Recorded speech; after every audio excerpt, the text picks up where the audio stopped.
Prima di cominciare il video, amici, vi ricordo di iscrivervi e di lasciare un bel like per continuare a supportarci nei nostri progetti futuri. Ciao! Salve amici e bentornati sul canale.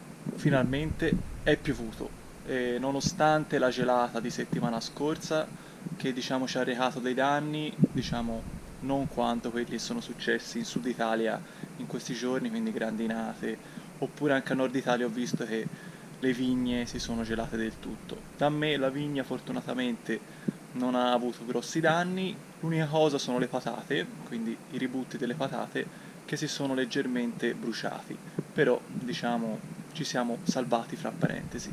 Come vedete alle mie spalle, oggi vi faccio vedere gli iris. È strano che io porti un argomento di questo tipo sul canale perché appunto non è una pianta che produce frutti, non è una pianta a livello agricolo che viene coltivata appunto dagli agricoltori, ma dal punto di vista vivaistico e appunto di floricoltura è una pianta dalla bellezza incredibile. Appunto come vedete io qua le ho messe vicino ai cipressi. Per quale motivo? Perché in questa parte di terreno c'è appunto una pendenza e quindi avendo i cipressi perdono le palline, perdono gli aghi, mi vanno a parare anche un po' la caduta della terra, anche perché dovete sapere che sotto i cipressi non ci nascono, appunto non ci nasce l'erba perché appunto gli aghi dei pini sono acidi e anche per mancanza di luce. Come vedete c'è uno splendido fiore viola a cui sono particolarmente affezionato perché dovete sapere che il viola è il colore della mia squadra e del mio cuore, che appunto è la Fiorentina perché io sono di Firenze. Ma questa pianta appunto ve la volevo introdurre per quale motivo? Perché fin dall'antichità questa pianta veniva messa anche nei campi vicino agli olivi come ornamento, perché Mauro Golini mi ha raccontato che quando lui era piccolo i contadini non avendo soldi, quindi erano altri tempi, quindi non c'erano le macchine, non facevano, ora le persone magari fanno a gara a chi ha la macchina più bella, magari gli agricoltori di adesso hanno dei trattori più grandi degli altri, ma prima i contadini dell'epoca volevano anche abbellire il campo, quindi volevano far rendere il campo più bello rispetto agli altri e quindi andavano a inserire questi fiori. Poi ci sono altri tipi di fiori che appunto ci sono nelle campagne toscane, magari dalle vostre parti ce ne sono altre, e appunto l'iris era uno di questi, anche perché fra l'altro l'iris non è una pianta che richiede tanta manutenzione, anzi quasi per niente. E fra l'altro oggi volevo parlare della moltiplicazione, è molto facile propagarlo. Allora, come vedete questo è uno splendido fiore appunto che è di questi iris, e qui in questa zona vi ho già fatto vedere che appunto ne ho messi tanti. Fra l'altro questi sono dei ributti presi dalle radici, perché adesso vi faccio vedere come funziona la pianta, e appunto sono andato a trapiantarli l'anno scorso e sono già appunto venuti fuori. Qua ce ne sono altri, vedete, e in questa zona vorrei riempire appunto questa pendenza piena di iris, anche perché vedete questi pallini di cipressi sono molto fastidiosi, anche perché quando piove vengono tutti giù. Io in questo modo, trattenendoli, riesco a pulire una volta sola e quindi appunto a tenere anche il terreno ben saldo. Vedete questa parte di pianta, vedete, ha queste radici appunto superficiali, vedete, sono praticamente dei bulbi che appunto vanno a crescere poi in larghezza e vanno a creare appunto delle radici molto fini, poi chiaramente dipende anche dalla grandezza del bulbo, e appunto partono poi questi ributti che poi durante la stagione primaverile, quindi maggio fino a giugno, alcuni si vedono anche a luglio, producono appunto questi fiori che sono nel mio caso viola, perché appunto questa è una tipologia che fa solamente fiori viola. La manutenzione è molto easy, perché appunto vedete ogni tanto vengono fatte queste foglie secche, appunto vanno tolte perché altrimenti vanno a dar noia alle piante.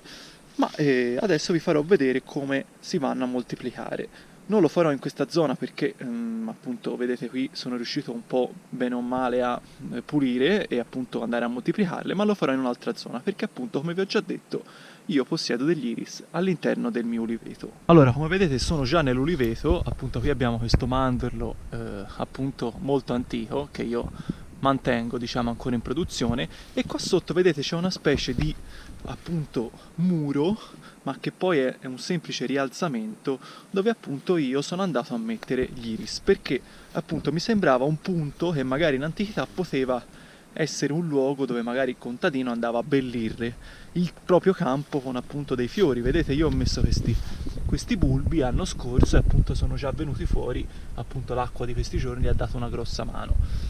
Appunto io adesso andrò a farvi vedere come si moltiplicano, anche perché è facilissimo e appunto chi ha anche solo un bulbo nel giro di qualche anno può addirittura avere una quantità di iris incredibili. Allora, come vedete siamo all'interno del nostro uliveto, qua ci sono degli iris veramente bellissimi, addirittura con i fiori, e appunto adesso vi farò vedere come si vanno a moltiplicare, anche perché in questa zona si sono, diciamo, raggruppati, perché appunto i bulbi crescono e appunto fanno questi ributti, si danno anche fastidio, ma avendo tutti questi ributti noi possiamo andare a creare tante altre piante appunto in futuro.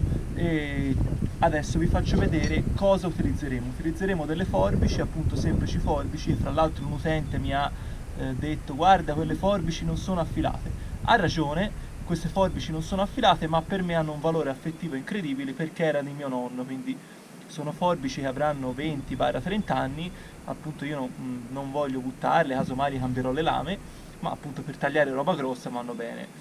E appunto per scalzarle, perché hanno appunto le radici superficiali, appunto utilizzeremo una vanga semplicissima. Adesso vi faccio vedere come ci posizioniamo.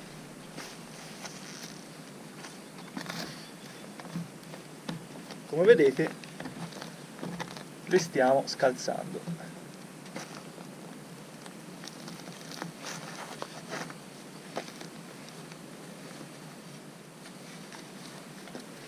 Sono anche abbastanza dure perché appunto queste qui non le ho mai appunto scalzate.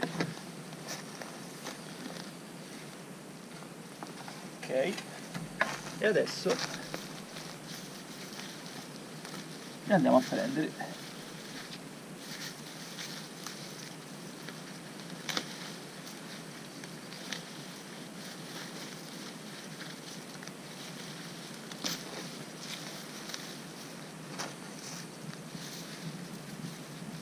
Come vedete qua c'è un bulbo,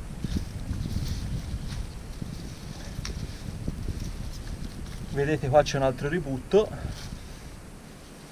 e qui c'è appunto il ributto principale che ha queste radici anche abbastanza forti.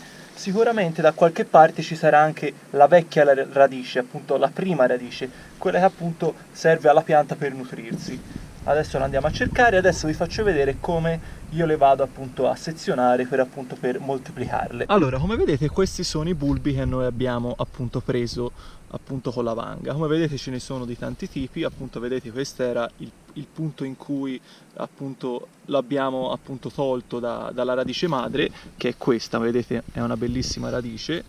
Appunto vedete questa è la parte più vecchia, questa qui che c'è appunto sulla destra, e appunto si nota anche dalle radici che sono meno forti. Appunto questa la andremo a rimettere nello stesso punto, anche perché in questo modo andrà a avere un po' più spazio.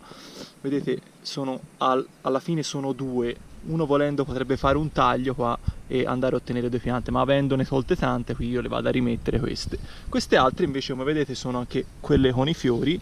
Vedete presentano un apparato radicale, quindi in questo modo avremo anche una quasi perfetta riuscita dell'attecchimento. Vedete abbiamo preso 1, 2, 3, 4, 5, 6, appunto 6 piante che, avendole lasciate in questa zona, sarebbero rimaste queste piante poi alla fine, perché non avevano spazio per andarsi a propagare. In questo modo noi le andremo a mettere distanziate fra di loro, quindi gli permetteremo di crescere appunto anche con l'apparato radicale e quindi di generare un domani tanti altri ributti, tante altre radici che poi noi in futuro potremo andare a mettere da altre parti. Cioè capite che è un meccanismo molto facile e molto semplice appunto da eseguire.